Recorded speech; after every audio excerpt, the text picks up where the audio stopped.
The views and opinions expressed on the following program are those of the host and guests and do not necessarily reflect the policy or position of ONTV's management, staff, or board of directors.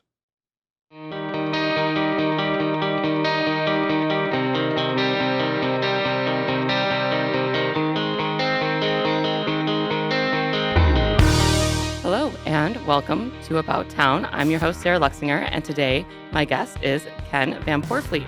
Hello, how are you doing today? I'm great. Thank you. Thank you for inviting me here today. Absolutely. So, you are currently the Village Council President. But first things first, where did you grow up? Grand Rapids. Grand Rapids. And I saw that you went to school out there, and then you came to Oakland for business. Is that correct? That's correct. And what made you, tell us a little bit how you got to Lake Orion. I met my wife in Grand Rapids. Mhm. She was going to Grand Valley at the time Okay. on a city bus.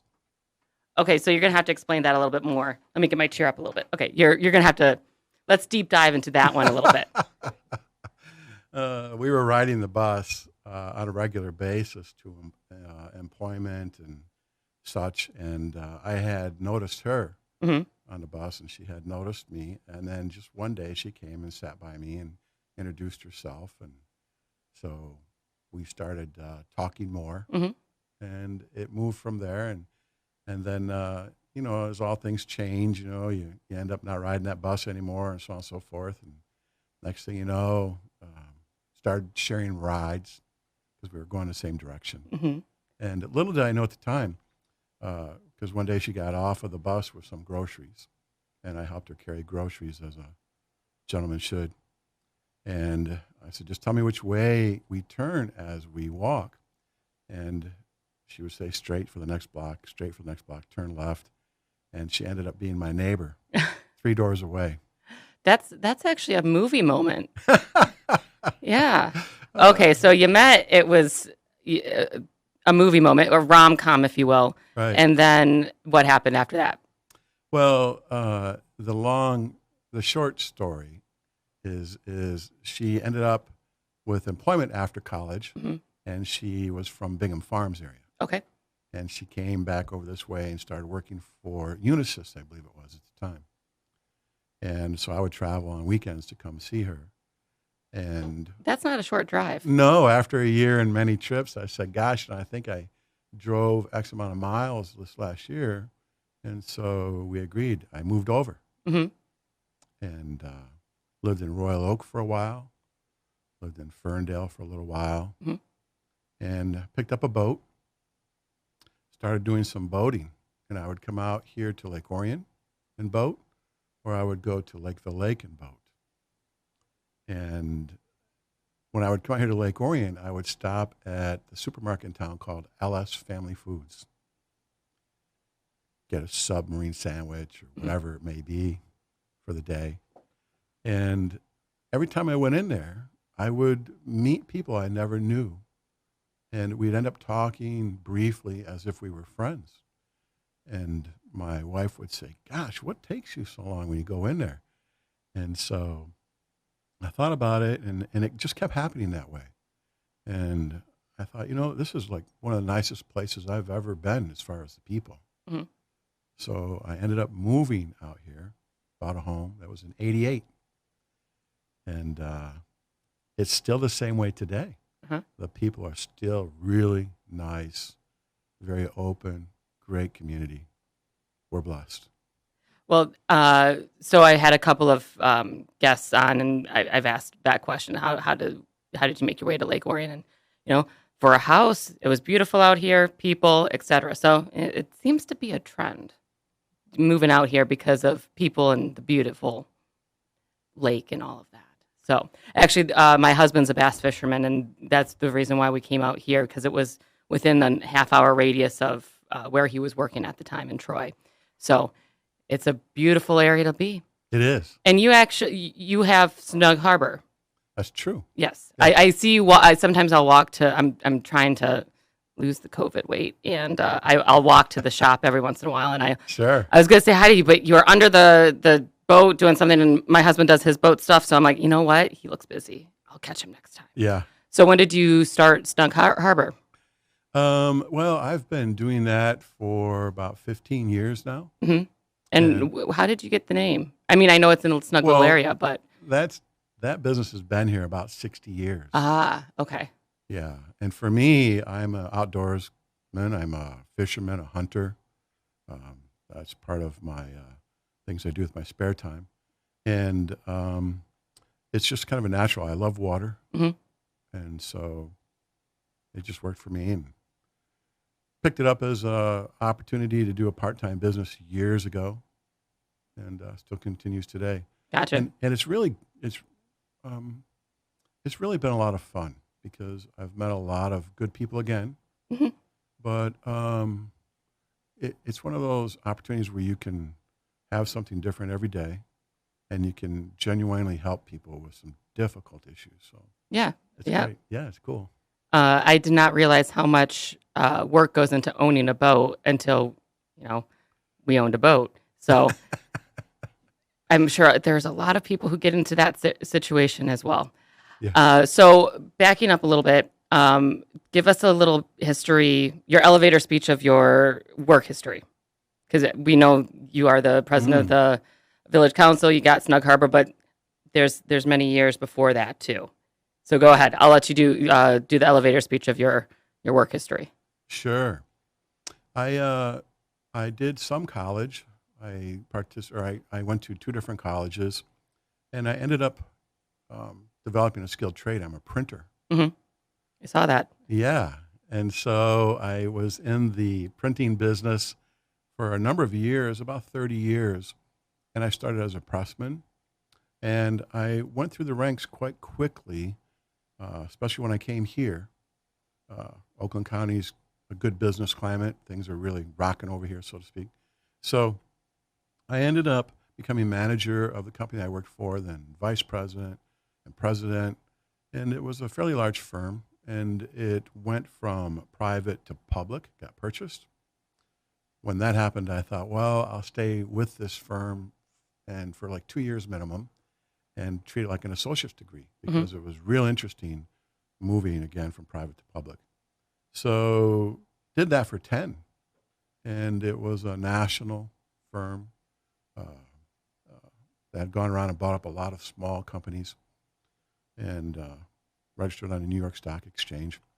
So I did that for 10, and I thought, well, I'm at the point where I'm more of a number and got to do another 7% next year or 8%. So I moved out of that, and I've worked in the marine industry since then, and then also in the building field. I recently was employed with a building company that did residential and some commercial, but mostly the marine industry. So slacking back a little bit, if you will, hmm and spending more time making sure I do my homework for our community hmm and our issues. Yep. So what you do the Oakland Mobile Marine? I'm getting the name wrong. No, I'm not currently there. Okay. I used to be. Okay. Yeah, You said Marine, so yeah, you're talking about Snug Harbor. correct. Okay. And then what was the second thing you're doing now? The building. What's your how about this? Yeah. What does your normal day look like? A couple of part-time jobs, and then also village business, hmm and then some volunteering. And what do you where do you volunteer? Oh, well, I look to try to participate the best I can with like the Lions Club locally, American Legion. hmm Um, uh, I'm busy a lot. Yep, I saw that you also have volunteered at the Orion Art Center, uh, who's doing the flower fair this year, and the parade. So do you know what's going on with the parade? I do not. Okay, yeah, I think that's a little up in the air now too. But Yeah, sure. hey, you know what? You're here. I'm going to ask and see what I can find out. Yeah, yeah. Yeah. Okay, so kids, One, and what are they up to? son Sam, hmm uh, very proud of him. We all are of our children. Yeah. Oh, Right. of course. Yeah, right. I don't have any, and I'm proud of my furry ones, Yeah. even though they're nuts. Yeah. They're nuts. He was a blessing. Yep. Still is today. Wonderful. 24. Um, he's a very productive citizen Hmm. Yeah. in today's environment. Well, And that's a pretty. Let me just say this. I hope my father says that I'm a pretty productive citizen at some point. yeah, Dad, that's a good compliment to have. yeah, he's Okay. got a good education, mechanical engineer. Oh, okay. Yeah. My husband's a mechanical engineer. Oh, really? Yep. And then he went into patent law. Oh, So, yep. You got to have that technical background so you can talk nerd to nerd. yeah. We laugh sometimes because I go, "Oh, was that engineer speak?" And Yep. because there's like no gray area; it's black or white, Hmm. and it's like, "Oh, where's the middle ground?" Well, Anyways. we'll let the engineers do that because I know I Right. can't do that. Yeah. My husband built a front porch swing, and it's like big enough to put a really small mattress in there. So, and it's my favorite place to take a nap because the dogs fit on it with me. Uh-huh. But we were driving to Home Depot, and I brought out the list to figure out what we need to get, and he just starts saying we need 5 2x4s, we need this, we need that. I'm like, how are you? You don't even have your design in front of you. How do you know this? Some engineers, that's how their brain works. I was not blessed with that, so Yeah. he'll have that one. All More right. drawing needed. No. So you do a lot of community work. You are on the village council. What made you decide to do that in the first place? I was disappointed with the current government Mhm. at the time. And when was this?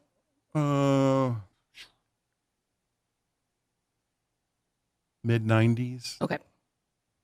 And I thought, well, I'm not going to complain. I'm going to try to do something. Mhm. So put my name on the ballot. Or I first went out and did the canvassing for the signatures. Mhm. Well, the wrong year got placed on one of the sheets. So I got dismissed. But the village asked me at the time, William Gruby was the president. And he said, hey, we've got some other openings. So I went on the planning commission and spent some time there, and then ran in another election and have been involved with the village council since. So how long were you on the planning commission? A couple of years. Hmm. And then when did you transition over to the village council? After that. What year? I'm trying to get numbers aren't my thing, I as we've didn't- already established. I So didn't bring, and I don't have that history in my head. So, because people will say to me, they'll say, how long have you been a village council member? I say, oh, about 20. okay. Yeah. And so today, besides the pandemic, which I understand is one of the biggest issues going on nationwide, give me a couple of other issues that you find are near and dear to your heart that you want, things you want to see changed, see improved, or, things that you would like to be addressed. Just a couple of things. In our community. Yeah. Well, I think that we have a lot of really good, smart people in our community. And the community will always be a real good community for people to live. Mm-hmm. But what compelled me to run in the last election, the most important thing was fiscal responsibility. We have a lot of issues that are still coming to fruition Mm-hmm. that are going to require some money. And our small village really needs everybody on deck to try to watch our expenditures and how are we going to manage that, but still keep our community a place where it's not too costly to live. There's a lot of people that are aging. Mm-hmm. And I've had quite a few discussions about aging in place and are they going to be able to stay here or are they going to get pushed out because of the increase in taxes and so on and so forth. So I have quite a bit of experience from the past as far as possible opportunities to find solutions. Mhm. I thought, well, I'm going to try to really work on that the best I can, and provide as much assistance for that. And that's what's most important to me right now today. I think the general community, the beauty of it, the use, our trails, our business climate it's on a roll. I think that's good for another 10 years. That'll just continue to move forward. We're vibrant. I can remember the days when it was very quiet, Mhm. and there's a lot going on. So I'm looking for, how do we take care of some of these legacy infrastructure issues, like today, about like our pump stations, Mhm. those type of things that are high dollar, and we'll get some solutions. I'm glad you're with us. You'll help, and we've got a lot of smart people in the community, and we just need to all come together and figure that out. Yeah, when we moved here in 2012, and I used to be a very avid runner, and I know it doesn't look like it right now, and I'm not really running. I've switched over to walking.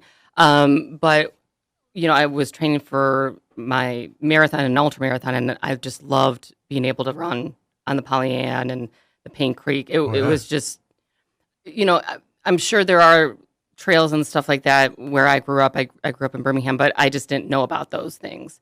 And it was really nice being able to just, you know, you run a mile and a half and then you're on a beautiful trail. So I like that, keeping up with the parks and the rec, and keeping the historic nature of downtown. That's really something that seems to be an important thing for multiple generations of people who live here. Sure. So that's great. And then the aging in place.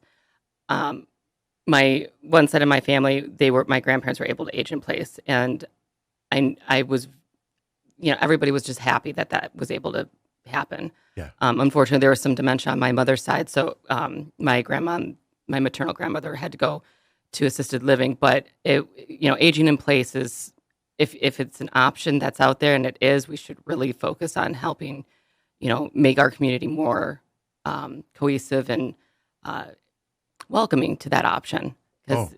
I mean, who wouldn't? If there was an option, who wouldn't want to age in place? Yeah. That's my perspective, seeing it and Yeah. actually happen. Yeah. So And so and you mentioned running, and I was just thinking about how I think we're ripe for the possibility of like a triathlon in our community. Yep.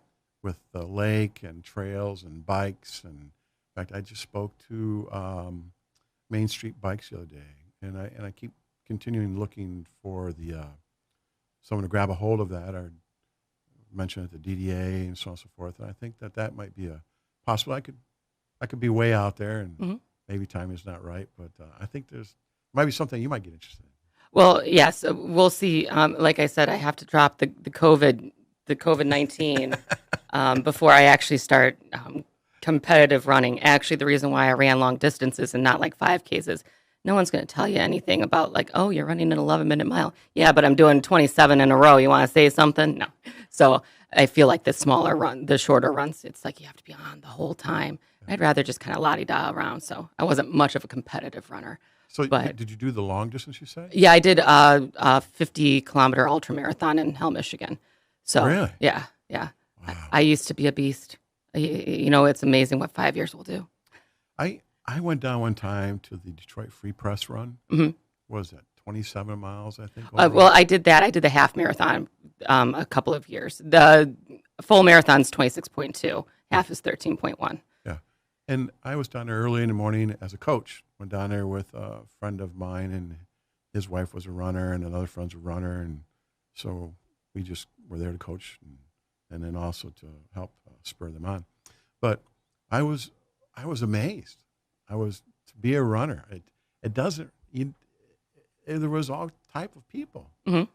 Big people, little people, heavy people, thin people, and I watched these people come across that line, and I'm like, after 27 miles, Yeah. and like the majority of them finished. I was thinking, these people, this guy's not going to come across that line. He came across that line. I was like, oh my gosh, how powerful So I started running in in high school. Well, middle school, I guess I did track, but you don't really get into the sports. Well, I didn't until high school. And so I ran cross country and track in high school and just fell in love with it. But after that ultra, after coming out of the woods after like 8+ hours, I'm like, I'm done for a little while. Yeah. And it's hard once you stop getting back into it. I mean, I stopped for many years, and getting back into it, I mean, with everything, your bodies change as you get older, and you're like, oh man, this is a Right. lot harder than I thought. Right. But I still have faith that it will happen again. I couldn't take the pounding on the knees and such. Mhm. I'm looking forward to possibly picking up biking. Yeah, biking.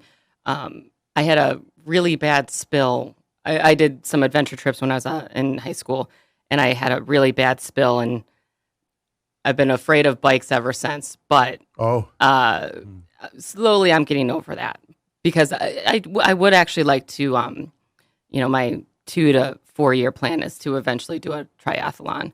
I don't know if it will be a full Ironman, but I would like to try that. try the mutter. Yeah. Well, I already sweat a lot. I don't need to like roll in the dirt some more. Actually, the ultra marathon was in Hell, Michigan, and you had to run up the river Styx for about a third of a mile. So I got some of that crazy running into it, but we'll see what happens. Yeah. We'll see. Yeah, well, bless you for your endurance.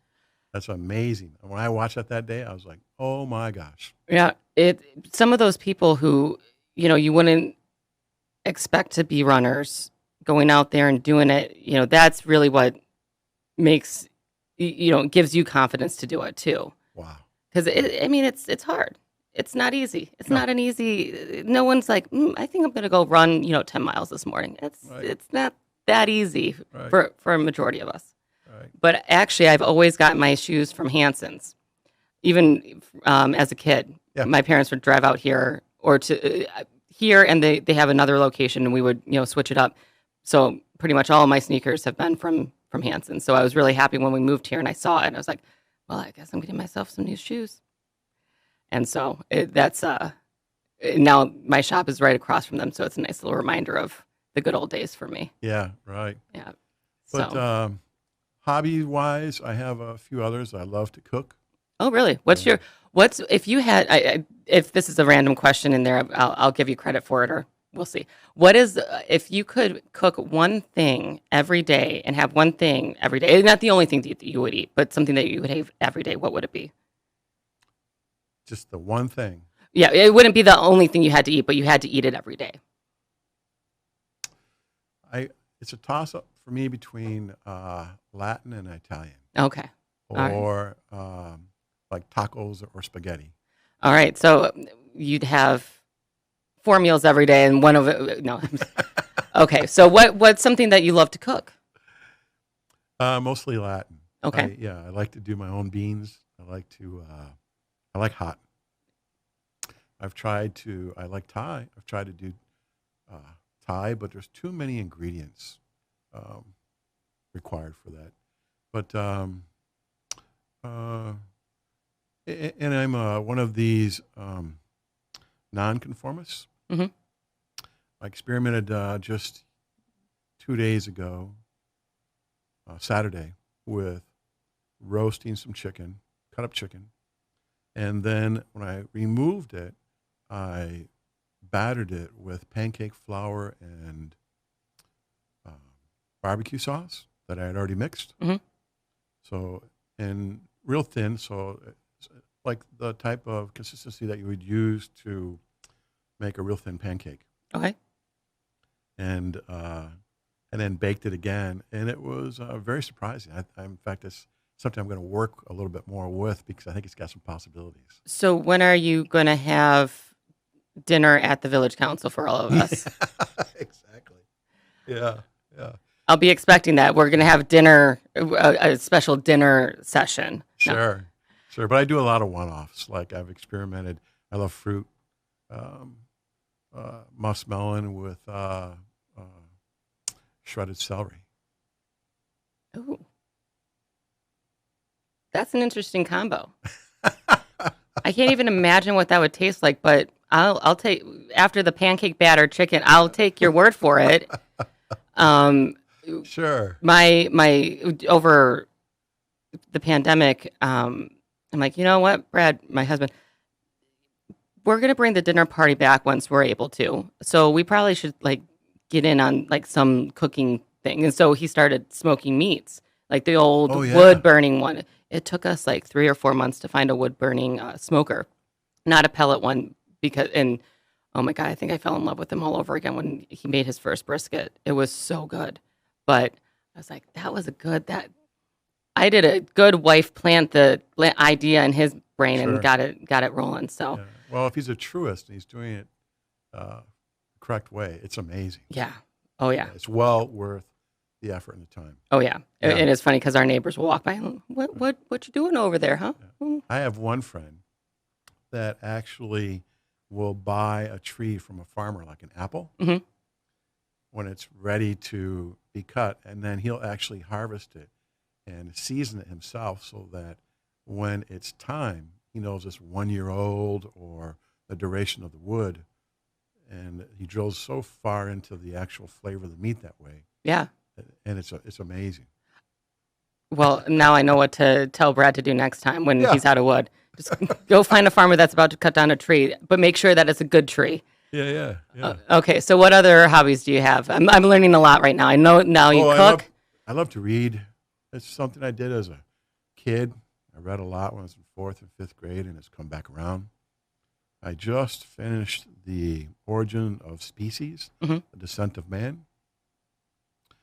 Had not taken time to read that before, and I really enjoyed it. That took a little while. Yeah, I'm sure it's a little wordy. Yeah, But so- it's one of those books that has withstood the test of time. And I mean, people know about Darwin's theories, but the book is still around and the book is still read. So, Oh, yeah. There was a few things in there that were still somewhat relevant. Mhm. I was really impressed with it. But I try to pace myself. I like to read about 25 or 30 a year. Mhm. And if I don't, I'm disappointed. So, but I'm a nonfiction. okay. I have to have it be real, or I feel like I'm wasting my time. Gotcha. I remember in my AP bio class, our teacher was talking about Darwin, and we were also doing the Mendel squares. Mm-hmm.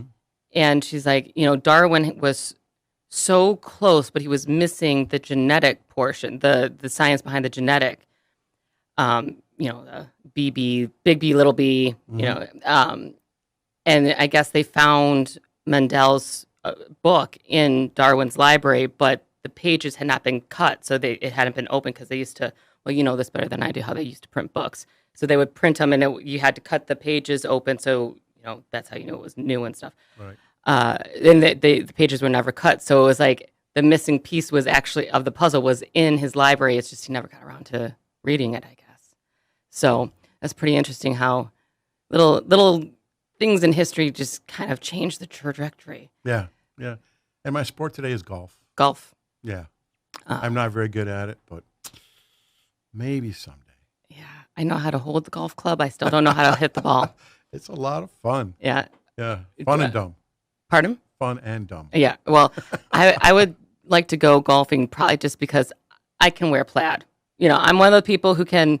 I don't let the outfit wear me. I can wear the outfit, and plaid I can do. Right. But you can't just stand on the golf course in plaid and not play. Well, a lot of people don't realize it's a timeless sport. Mhm. You can do it when you're 12. You can do it when you're 80. Yep. So, Yeah. I actually studied abroad in Scotland, and my God, like golf is huge. And it was tossed up between going to I took a leave of absence from MSU, and I was either going to go to St. Andrews or Edinburgh, and I ended up going to Edinburgh. But St. Andrews I would have actually had to learn how to play golf if I went there. how long were you over there? A term, so about 6 months. Yeah. And back when, what? 2008. It was my second term of my junior year, and I went over there and I studied politics and history. Oh, Yeah. So it was wonderful. I was if life had gone another way, I would probably be living over there. It was Yeah. gorgeous. So, Yeah. I love Scotland. I'm watching Outlander right now when I have spare time, and I watch it just because I love to watch the country. mhm, It's like, oh wow, it's really like that. Wow, yeah. beautiful. So my maiden name is Monroe. Uh, my full name is Sarah Hamilton Monroe. How Scottish is that? But so there's a clan, the Clan Monroe, and so I got to go up and visit there, and it's just beautiful. It's just, and Highland hospitality is fantastic. So it was a great experience, and actually was able to take my husband over there to Edinburgh for New Year's because it's one of the like top 10 places to go in the world for New Year's, and it was pretty amazing. So. Nice, good. Yep. All right. So, 3 random questions. This is where I pick 3 questions for you. And then for participating, you can ask me one. And I'm just going to pick these at random. All right. So, I'll ask you 2, and then I'll pick one for you to ask me, and then I'll ask you the last one. All right. Oh, everybody. I end up asking everybody this one. What was your best Halloween costume as a kid and as an adult? Cowboy Cowboy. as a kid. Mhm. As an adult, I'm not that excited about Halloween as an adult. Yeah, I guess it kind of loses its flair once you don't get the free candy. Yeah, I don't have one for as an adult. I mean, it's easy to throw something together and be a scary person. Mhm. Did You you know? have to take your son around, or did Yeah. your wife? Oh yeah, absolutely. Yeah. Yeah, all that good stuff. But a hobo. Okay. I was so surprised in a good way. The first year I was open. Well, I wasn't open quite yet. In October when they do the kids Halloween parade downtown. Yeah. The trick or treating. I was opening the next month, so my husband and I were Han Solo and Chewbacca, and we were passing out candy at the store. It was amazing how many kids were. They like came in like hordes of like Huns, like just coming all down. It was so much fun to pass out candy that year. And every time I was able to do it, but it's big down there. It's big. I think there were like 600 kids, 800 kids that year. Yeah, I've come down and helped when they had the trick or treat from the trunk and stuff like that. Mhm. And yeah, no, that's part of our community. The blessing of our community is we have a lot of kids. And Yeah. it's everybody's involved. Yep. It's great. All right. Random question number 2. How do you measure success? I think success is both small and big. I measure success every day. Mhm. A lot of small successes can make the big success, but it's mostly doing what I said I would do and fulfilling what I intended to do to meet my goal. And that can take many different shapes and forms. It can be giving the guy a ride that carries his empties to the grocery store every day. Mhm. That always says, I don't want a ride. So anyways, I finally talk him into the ride. I get to know him a little bit. That's a success. Mhm.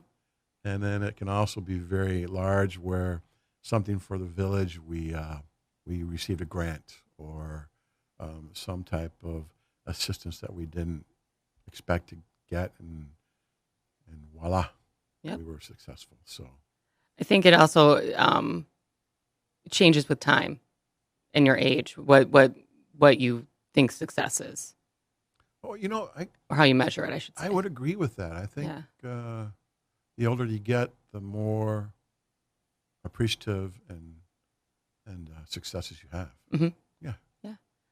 All right. Can you read that one?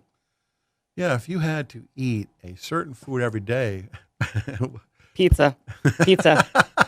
Hands down pizza. Every day. I would eat pizza. Oh, it is a wonderful food, that's for sure. Oh yeah. Oh yeah. We got so many good pizza places downtown. Well, Oh my goodness. Well, you know what? You know what? And with pizza, you can do so many different things. I'm a traditionalist when it comes to pizza. I mean, I will switch it up, Yeah. but pepperoni pizza, whatever kind of crust, whatever. That's where I switch it up. Hmm. But I'm pretty traditional. I'm not opposed to trying new things though. So, do you like the pepperoni that will bubble up, or it'll fry up to a little bowl, and the pepperoni flavoring stays inside of it? So I like it all.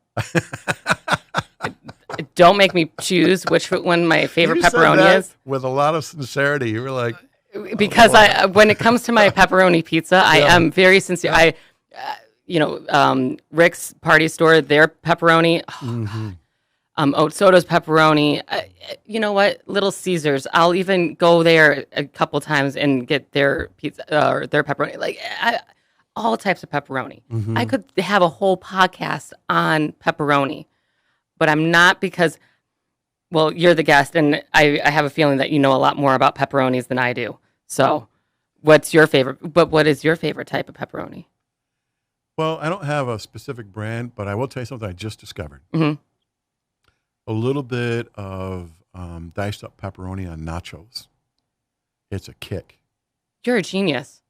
It just goes, it's totally different. Yeah. Take your standard nachos, dice up a little bit of pepperoni, put it on there. It's like, boom. Different Well, world. now I know what I'm going to have for dinner. Jeez. But pizza, there's breakfast pizzas. Oh yeah, Rick's has got a great one. they do. You can do so many different things, veggie, what do they call it? 7 meats, whatever you want to do. Yep. Yeah. And so our we have a lot of little. Well, they're growing up, middle school aged kids on our street. So they'll come around with the Little Caesars kits for fundraising, and Sure. I actually used to do that for orchestra when I was younger.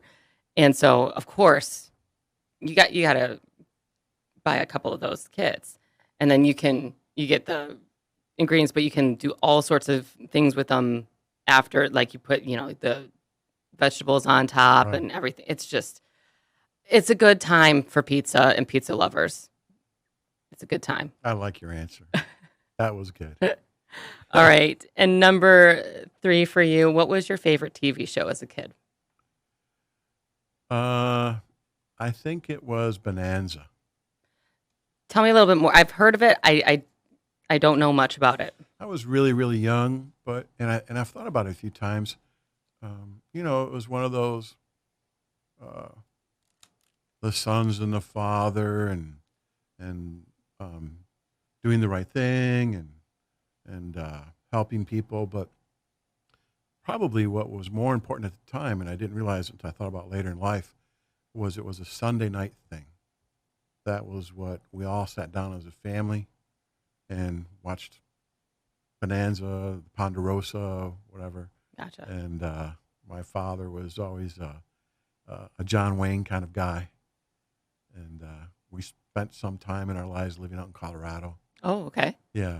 And that's where I think I did most of my growing up. I went to school with the Utes and the Navajos out there. Hmm. The reservation had more money than our town did. And so I learned to swim in their natatorium. But rodeo days and stuff like that. Gotcha. It was great. So I think it was a combination of not only enjoying the Western aspect of it and the show, but the family time. Gotcha. And you, because you said that you were a big book reader, I'm going to ask you one more question because I remember the question and it didn't come up. And also because you read fiction. I mean, sorry, nonfiction. What historical person, from what you've read, who would you want to meet? I know that you probably have like a top, 10 list, but like, who's the one person that you wish you could, have a conversation with?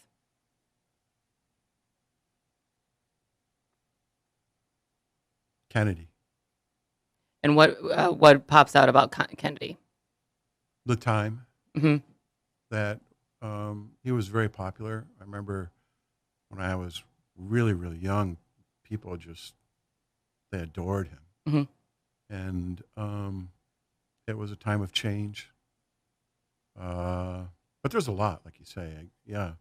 I mean, I can think of like MacArthur. Or, I just finished reading about some real interesting books about World War II and the Battle of Iwo Jima and stuff like that, but how pinnacle some of those were. But yeah, I think Kennedy would be a good answer. I actually would have to think about that for a while, though, to give you the top one. But Right. yeah. No, one that comes to mind. The one that comes to mind. Yeah, it was a lot of change and it was a violent time to be having so much change. I mean, he had a lot of political assassinations. So yeah, it was. I think that made it more vital for the change to happen. Yeah. Yeah. Yeah. So before we wrap up, I want to open up the mic to you.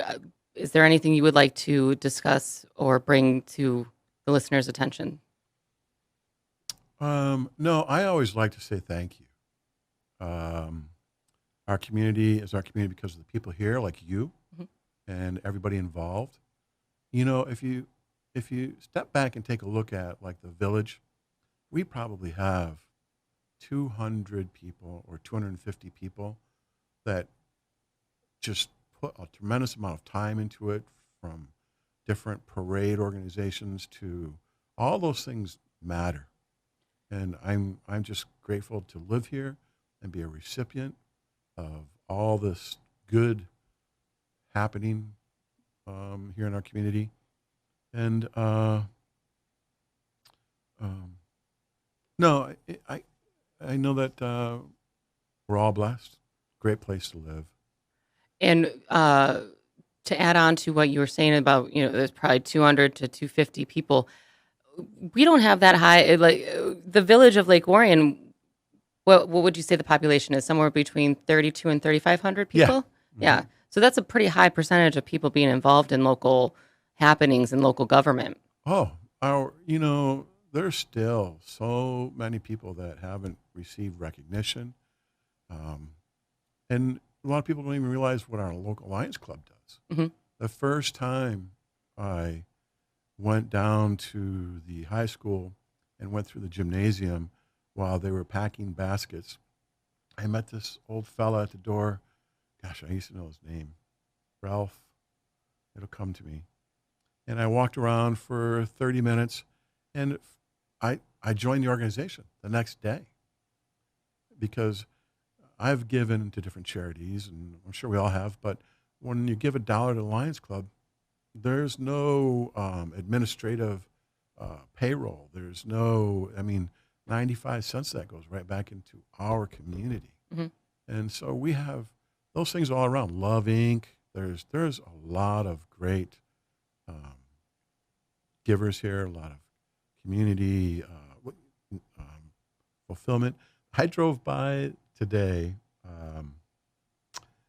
the Forgotten Harvest. Hmm.